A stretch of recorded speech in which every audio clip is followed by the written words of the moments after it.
जुबैर और उदयपुर की घटना पर मैं अपनी बात रखना चाहता हूं। वैसे तो मुझे ये नहीं पता कि आप लोग कैसे रिएक्ट करने जा रहे हैं अंजना ओम कश्यप के इस ट्वीट पर, वो तो मुझे कमेंट सेक्शन के माध्यम से मुझे पता चलने वाला है। लेकिन अंजना ओम कश्यप ने अपने ट्वीट में क्या लिखा जुबैर के लिए मैं आपको बताता हूं। उन्होंने लिखा कि वो फैक्ट चेकर के नाम पर सोशल मीडिया पर सेलेक्टिव पत्थरबाजी करता रहा, जिनको फायदा होता रहा अब वही निकल रहे हैं मोहल्ले में कमेंट करें। इस विषय को लेकर आप क्या करेंगे, लेकिन क्या कहना चाहते हैं। लेकिन मैं एक सवाल पूछना चाहता हूं कि नुपुर और जुबैर में क्या कॉमन था, मैं बताऊं। FIR IPC 53A 295 505 और क्या अनकॉमन है वो है कि दोनों पर की जाने वाली कार्रवाई। कमाल की बात तो यह है कि दोनों मामलों में FIR दर्ज भी दिल्ली पुलिस की स्पेशल सेल IFSO यूनिट ने की थी। एक तरह की धारा हैं, एक तरह की बातें हैं, लेकिन कार्रवाई दोनों पर अलग अलग है। फिर लोगों ने सोशल मीडिया पे पूछना शुरू किया कि बताइए कि जब दोनों की FIR बिल्कुल एक जैसी हैं, धाराएं एक जैसी हैं, एक सलाखों के बाहर है और दूसरा सलाखों के पीछे, क्या बात है। मामला आपको पता होगा।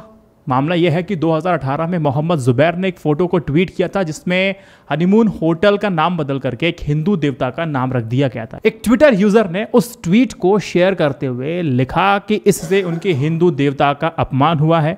मोहम्मद जुबैर ने अपने ट्वीट में उस फोटो को 2014 से पहले और बाद के शासनकाल से जोड़ते हुए एक तरह का तंज कसा था। वैसे जिस फोटो को मोहम्मद जुबैर ने ट्वीट किया था वो एक हिंदी फिल्म का सीन भी है। आप चाहे तो फिल्म का सीन देख सकते हैं। अब इसको 5 रुपए देने की क्या जरूरत है? इसे तुम 5 रुपए कह रही हो ना, सन 70 के 70 पैसों से ज्यादा नहीं। और फिर जिंदगी में पहला और आखिरी हनीमून मना रहे हैं। हम दोनों खुश है ना, तो दुनिया को भी खुश रहना चाहिए, मजे करें। अरे उसने तो कहा था हनीमून होटल है, ये तो हनुमान होटल है। अरे तेरे देखो हनीमून ही है, लेकिन उसका ये और मिटाकर हनुमान किया हुआ है, देखा?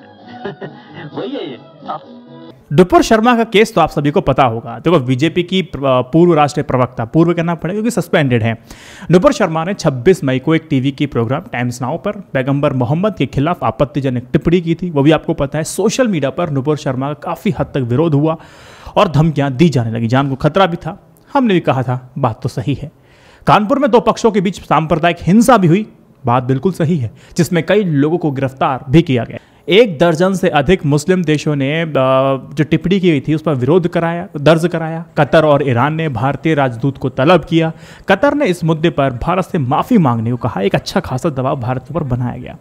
बीजेपी ने नुपुर शर्मा को पार्टी से निलंबित यानी कि सस्पेंड किया और नवीन जिंदल को पार्टी से निष्कासित किया। टाटा बाय बाय कहा।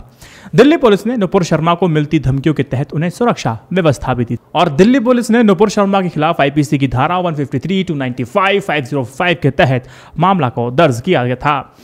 लेकिन नुपुर शर्मा अभी तक गिरफ्तार नहीं की गई हैं। सोशल मीडिया पर यही सवाल, यही बहस चल रहा होगा। हो सकता है एक ट्वीट को आपने लाइक भी किया हो, रीट्वीट किया हो और शेयर भी किया होगा।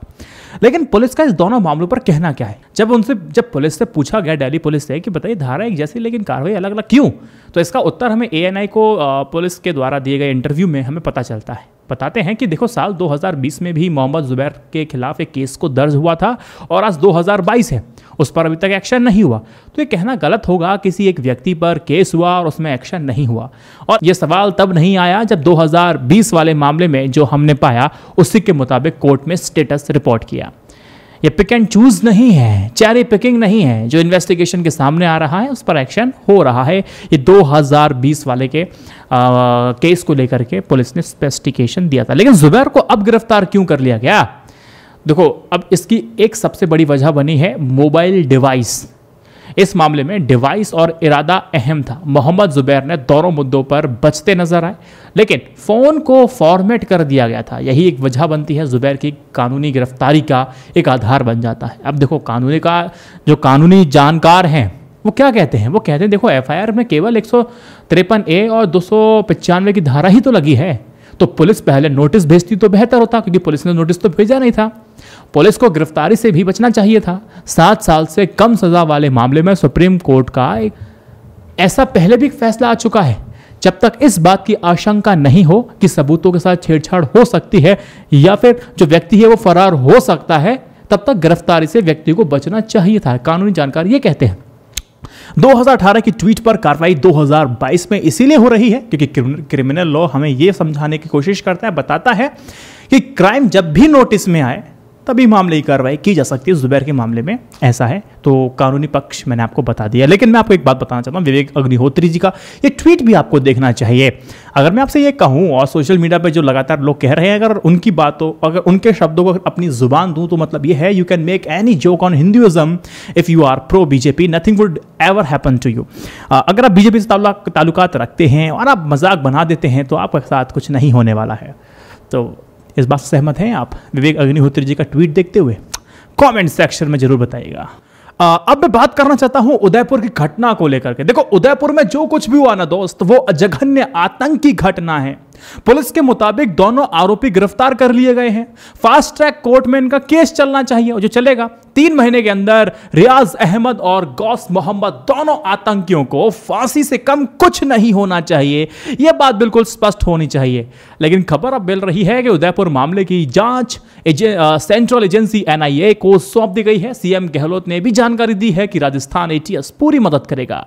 दोनों हत्यारों के ऊपर UAPA के तहत कार्रवाई की जाएगी। देखो, सुनने में यह भी आ रहा है कि विदेशी से संपर्क होने की बात सामने आई है। इसके अलावा जो दोनों हत्यारों को पकड़ने वाले 5 पुलिस वालों को आउट ऑफ टर्न प्रमोशन दे दिया गया है।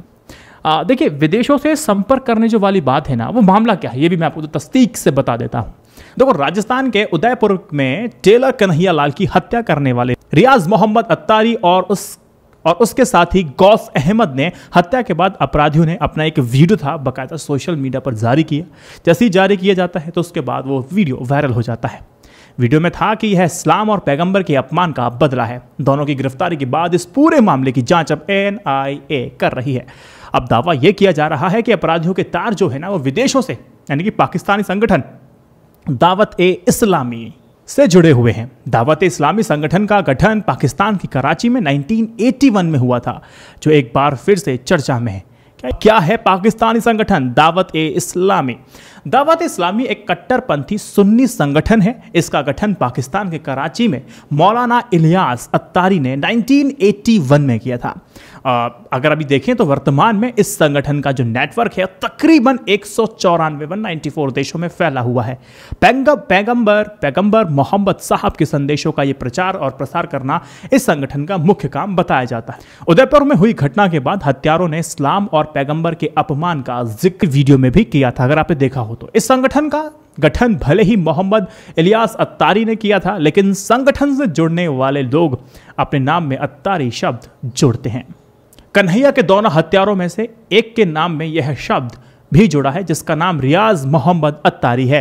1989 में भारत पहुंचा था संगठन और ऐसे ज़्यादा बढ़ता गया और भारत में संगठन की जड़ें 1989 में फैलना शुरू होती है।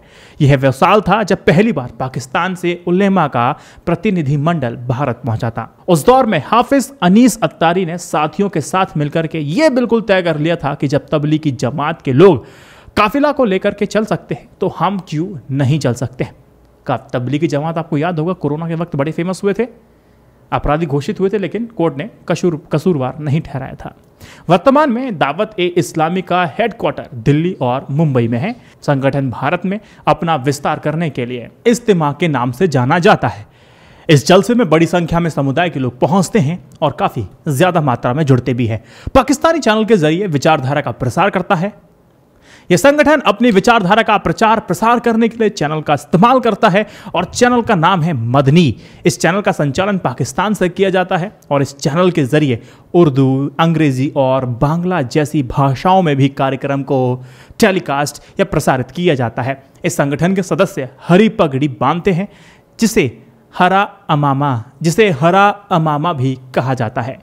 क्या है तहरीक-ए-लबैक, जिसका नाम इस मामले से जुड़ा है? देखो, तहरीक-ए-लबैक नाम के पाकिस्तानी संगठन का नाम भी इस मामले में सामने आ रहा है। यह पाकिस्तान का एक कट्टर दक्षिणपंथी इस्लामी संगठन है। इसका गठन अगस्त 2015 में खादिम हुसैन रिजवी ने किया था। 2018 में यह संगठन पाकिस्तान का सबसे बड़ा दल बन जाता है। लास्ट में सिर्फ मैं एक ही चीज कहूंगा यार, देखिए जो आपने सुना होगा ना, काफी फेमस भी हुआ था, सरतन से जुदा कहने वाले हर एक शख्स पर ना उनको जेल में डालिए साहब। क्या लगा के डालेंगे जेल में? NSA लगाइए।